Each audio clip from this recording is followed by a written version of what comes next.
안녕하세요. 시대를 넘어 영혼의 깊은 울림을 전하는 이야기에 오신 여러분을 환영합니다. 오늘 우리는 19세기 프랑스의 한 작은 수녀원에서 피어난, 그러나 그 향기는 전 세계로 퍼져나간 한 영혼, 작은 꽃이라 불렸던 리지우의 성녀 데레사에 대한 이야기를 나누고자 합니다. 이 이야기가 여러분의 마음에 작은 위로와 희망의 씨앗을 심어주기를 기도하며 하느님의 은총이 가득하기를 바라는 마음으로 좋아요와 구독을 눌러주시면 이 귀한 가르침을 더 많은 이들과 나누는데 큰 힘이 될 것입니다. 여러분의 작은 손길이 저희에게는 큰 격려가 됩니다. 이야기는 1873년 1월 2일 프랑스의 작은 도시 알랑송에서 시작됩니다. 루이 마르탱과 젤리 마르탱이라는 신앙이 삶 그 자체였던 부부에게서 9자녀 중 막내딸이 태어났습니다. 이 아이가 바로 훗날 아기 예수와 성스러운 얼굴의 데레사로 알려지게 될 테레즈 마르탱입니다. 안타깝게도 9남매 중 5만이 유아기를 넘겼고 데레사는 그 중에서도 가장 어렸습니다. 훗날 그녀의 부모님 또한 성인으로 시성되었으니 데레사의 성덕은 신앙으로 가득 찬 가정이라는 거룩한 토양에서부터 삭튼 것이었습니다. 어린 시절부터 데레사는 남다른 영적 감수성을 보였습니다. 그녀의 유년기는 가족과의 깊은 유대감, 그리고 하느님을 알고 사랑하고자 하는 순수한 열망으로 가득 차 있었습니다. 하지만 4살이라는 어린 나이에 어머니 젤리가 세상을 떠나면서 그녀의 삶에는 큰 슬픔의 그림자가 드리워졌습니다. 이 깊은 상실감은 그러나 역설적으로 그녀의 신앙을 더욱 굳건하게 만들었고 하늘의 어머니이신 성모님을 향한 깊은 갈망을 심어주었습니다. 어머니의 죽음 이후 마르탱 가족은 리지웨라는 도시로 이사했고 데레사는 아버지와 언니들의 따뜻한 보살핌 속에서 성장했습니다. 신심 깊고 사랑 많은 아버지 루이는 어린 데레사에게 하느님 아버지의 사랑을 보여주는 살아있는 증표와도 같았습니다. 8살이 되던 해 데레사는 원인 모를 심각한 병으로 자리에 눕게 됩니다. 모든 희망이 사라져가던 순간 그녀는 훗날 성모님의 전구를 통한 기적적인 치유라고 고백하게 될 특별한 체험을 합니다. 침대 곁에 놓인 성모상에서 자애로운 미소를 본 후 병이 깨끗이 나은 것입니다. 이 사건은 그녀의 영적 여정의 중요한 이정표가 되어 하느님의 자비에 대한 절대적인 신뢰를 심어주었습니다. 하지만 데레사의 어린 시절이 평탄하기만 했던 것은 아닙니다. 그녀는 매우 예민한 감수성을 지녔고 완덕에 대한 깊은 갈망 속에서 자신의 교만하고 이기적인 성향과 끊임없이 싸워야 했습니다. 그녀는 훗날 자신의 영적 길을 정의하게 될 겸손과 사랑의 덕을 기르기 위해 부단히 노력했습니다. 어린 나이부터 데레사는 수도 생활에 대한 강한 소명을 느꼈습니다. 먼저 가르멜 수녀원에 입회한 언니들의 모습은 그녀에게도 같은 길을 따르고 싶다는 열망을 불러일으켰습니다. 하지만 너무 어린 나이가 걸림돌이었고 그녀는 인내하며 때를 기다려야 했습니다. 10살에 맞이한 처정성체는 그녀에게 지극히 깊고 충격적인 영적 체험이었습니다. 데레사는 이 순간을 예수님과의 내밀한 만남이라고 표현하며 자신의 삶 전체를 일상의 작은 희생들까지도 온전히 그분께 바치고 싶다는 강렬한 열망을 느꼈다고 기록했습니다. 처정성체 이후 데레사는 희생과 기도의 중요성을 깊이 깨닫기 시작했습니다. 그녀는 사랑의 작은 행위들과 포기를 하느님께 봉헌하는 습관을 길렀는데 이는 훗날 작은 길로 알려질 지극히 실천적이고 누구나 따를 수 있는 영성의 씨앗이었습니다. 데레사의 청소년기는 영적 성숙과 내적 투쟁이 교차하는 시기였습니다. 열렬한 기도 생활에도 불구하고 그녀는 의심과 슬픔의 순간들을 마주해야 했습니다. 특히 돌아가신 어머니에 대한 그리움과 수녀원에 있는 언니들의 부재는 그녀를 외롭게 했습니다. 1886년 성탄절 밤 데레사의 삶에 결정적인 전환점이 찾아옵니다. 그녀는 이 밤을 회심의 은총이 내린 특별한 밤으로 묘사합니다. 그동안 자신을 얽매던 지나친 예민함에서 해방되어 기쁨과 신뢰심으로 삶의 어려움에 맞설 힘을 얻게 된 것입니다. 이후 준주성범과 십자가의 성요한, 아빌라의 성녀 데레사 같은 성인들의 삶에 대한 책을 읽으며 데레사는 가르멜 영성에 깊이 빠져들었습니다.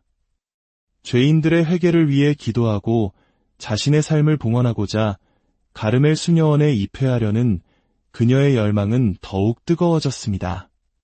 마침내 14살의 데레사는 대담한 결심을 합니다.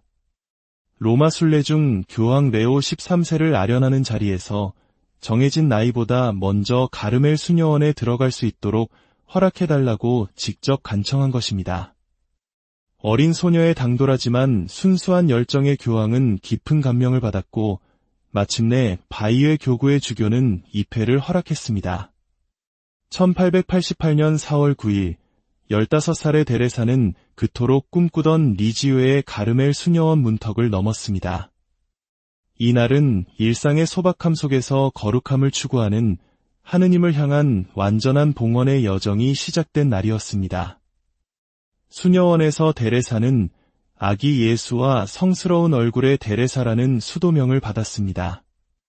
이는 예수님의 유년기와 순환이라는 두 신비에 대한 그녀의 깊은 신심을 반영하는 것이었고 훗날 그녀의 작은 길 영성의 중심축이 되었습니다. 수도원 생활은 결코 쉽지 않았습니다. 엄격하고 절제된 생활, 때로는 쉽지 않았던 수녀들과의 관계는 그녀의 신앙과 결심을 시험에 들게 했습니다. 하지만 데레사는 이 모든 어려움을 사랑으로 마주하고 각자의 고통을 하느님께 드리는 희생 제물로 봉헌하기로 결심했습니다. 바로 이곳 가르멜 수녀원에서 그녀의 작은 길은 구체적인 모습을 갖추기 시작했습니다. 데레사는 위대한 업적을 이루려 애쓰는 대신 아주 작은 사랑과 겸손의 행위들을 위대한 사랑과 지향을 담아 실천함으로써 거룩함에 이를 수 있다는 것을 깨달았습니다. 이는 마치 우리 한국인들이 한 그릇의 밥을 짓고 한 잔의 차를 내올 때 담는 정성의 마음과도 맞닿아 있습니다. 결과물이 아니라 그 안에 담긴 사랑과 마음가짐이 모든 것을 결정한다는 것, 이것이 바로 작은 길의 핵심입니다. 기도는 그녀 삶의 중심이었습니다. 데레사에게 기도는 하느님과의 일치를 이루고 온 세상, 특히 죄인들을 위해 중재하는 가장 강력한 수단이었습니다. 그녀는 자신의 한계와 나약함 속에서도 하느님의 자비에 대한 흔들림 없는 신뢰를 보여주었습니다. 20살이 채 되기도 전에 데레사는 수련 수녀들을 지도하는 수련장 보조 소임을 맡게 되었습니다. 그녀는 사랑과 인내심으로 젊은 수녀들을 이끌며 하느님의 자비에 온전히 의탁하는 법을 가르쳤습니다. 이 시기 데레사는 장상의 명에 따라 자서전을 쓰기 시작했습니다.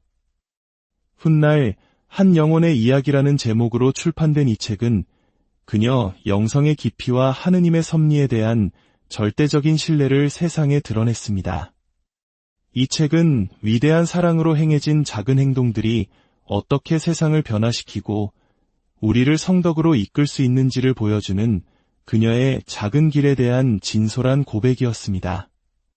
데레사는 선교에 대한 불타는 열망을 품고 있었습니다. 비록 수녀원 담장 밖으로는 한 번도 나가지 못했지만 그녀는 세상 모든 곳에 그리스도의 사랑을 전파하는 꿈을 꾸었습니다. 선교사들을 위한 그녀의 기도는 그녀 소명의 본질적인 부분이 되었습니다. 1896년 데레사에게서 결핵의 첫 증상이 나타나기 시작했습니다. 죽음에 이르게 될 이 끔찍한 병 앞에서도 그녀는 기쁨과 신뢰를 잃지 않고 영혼들의 구원을 위해 자신의 고통을 봉헌했습니다. 질병은 그녀의 작은 길에 새로운 차원을 더했습니다. 데레사는 고통을 그리스도의 순환에 더 깊이 동참하는 길로 받아들였습니다. 건강이 악화되면서 데레사는 육체적 시련뿐만 아니라 극심한 영적 시련에도 직면했습니다. 그녀는 영혼의 어두운 밤이라 불리는 하느님으로부터 버림받은 듯한 의심과 고독감에 시달렸습니다. 그러나 이 깊은 어둠 속에서도 그녀는 믿음을 굳건히 지켰습니다. 그녀는 하느님의 부재를 느끼는 듯한 극심한 영적 어둠 속에서도 느낌이 아닌 의지로 하느님을 사랑하기로 선택했고 절망의 모든 순간을 죄인들의 회개를 위해 봉헌했습니다. 그녀의 인내와 평온함은 동료 수녀들에게 큰 영감을 주었습니다. 데레사는 자신의 결핵을 그리스도의 고통에 동참할 기회로 여겼습니다. 그녀는 아주 작은 불편함까지도 하느님에 대한 사랑의 증표로 바치는 것이 자신의 가장 큰 기쁨이라고 말했습니다. 데레사는 교회의 심장 안에서 사랑이 되고 싶다고 고백했습니다. 이 열망은 모든 그리스도인의 삶의 중심에 사랑의 소명이 있음을 꿰뚫어 본 그녀의 깊은 통찰을 상징합니다. 또한 그녀는 하늘나라에서 지상의 사람들을 위해 좋은 일을 하며 지내겠다는 꿈을 이야기하기 시작했습니다. 죽음 이후에도 영혼들을 위해 전구하고 세상에 은총을 쏟아 부을 수 있다고 믿었던 것입니다. 1897년 9월 30일 데레사는 임종의 고통 속에서 마지막 숨을 거두었습니다. 그녀의 마지막 말은 저의 하느님, 당신을 사랑합니다 였습니다. 불과 24대 나이로 세상을 떠났지만 그녀가 남긴 신앙과 사랑, 단순함의 유산은 세대를 넘어 수많은 영혼을 감동시키게 됩니다. 그녀의 죽음 후 동료 수녀들은 그녀의 글, 특히 한 영혼의 이야기를 세상에 알리기 시작했습니다. 처음에는 수녀원 공동체를 위해 쓰였던 이 책은 순식간에 전 세계로 퍼져나갔습니다. 하느님에 대한 절대적인 신뢰와 작은 일들 속에서의 사랑에 기반한 데레사 성녀의 작은 길은 모든 연령과 신분의 사람들 마음의 깊은 공감을 불러일으켰습니다. 그것은 성덕으로 나아가는 누구나 갈 수 있는 길을 제시했기 때문입니다. 곧이어 데레사의 전구를 통해 기적이 일어났다는 보고들이 쏟아지기 시작했습니다. 육신의 치유, 영적인 회심, 그리고 불가능해 보였던 기도에 대한 응답 등 놀라운 은총의 증언들이 세계 각지에서 답지했습니다. 선종한 지 불과 26년 만인 1923년, 데레사는 교황 비오 11세에 의해 시복되었고 2년 후인 1925년에는 성인으로 시성되었습니다. 아기 예수와 성스러운 얼굴의 성녀 데레사가 탄생한 것입니다. 수녀원 밖을 한 번도 나가본 적 없는 그녀였지만 선교사들을 향한 뜨거운 기도와 사랑으로 인해 선교의 수호성인으로 선포되었습니다. 그녀의 봉쇄된 삶이 사랑과 기도를 통해 가장 먼 곳의 영혼에게까지 닿을 수 있음을 증명한 것입니다. 그리고 1997년 선종 100주년을 맞아 교황 성요한 바오로 2세는 성녀 데레사를 교회학자로 선포했습니다. 교회학자라는 칭호는 그녀의 영성이 단순히 개인적인 신심을 넘어 교회 전체가 따라야 할 깊이 있는 신학적 가르침을 담고 있음을 공식적으로 인정한 것입니다. 수도복을 입고 장미꽃을 들고 있는 성녀 데레사의 모습은 그녀의 상징이 되었습니다. 이는 하늘에서 지상에 장미꽃비를 내리겠다는 그녀의 약속을 나타냅니다. 이 장미꽃은 그녀가 지금도 우리를 위해 쏟아주고 있는 은총을 상징합니다. 오늘날 성녀 데레사의 유산은 그 어느 때보다도 생생하게 살아있습니다. 끊임없이 경쟁하고 더 높은 곳을 향해 달려가야만 하는 오늘날의 우리 사회에서 데레사 성녀의 작은 길은 진정한 위대함이 어디에 있는지를 되묻게 합니다. 그것은 세상의 성공이나 화려한 업적이 아니라 겸손과 사랑으로 모든 일상의 순간을 하느님께 드리는 봉헌으로 변화시키는 데 있음을 가르쳐줍니다. 그녀는 우리에게 말합니다. 당신이 누구이든 어떤 상황에 처해 있든 거룩함은 당신을 위한 길이라고. 설거지를 할 때 직장에서 힘든 동료에게 미소를 지을 때, 지친 몸으로 가족을 돌볼 때, 그 모든 작은 순간에 위대한 사랑을 담을 수 있다면 당신은 이미 성덕의 길을 걷고 있는 것이라고 말입니다. 오늘 여러분의 하루가 비록 작고 평범해 보일지라도 사랑으로 가득 찬 위대한 순간들로 채워지기를 기도합니다.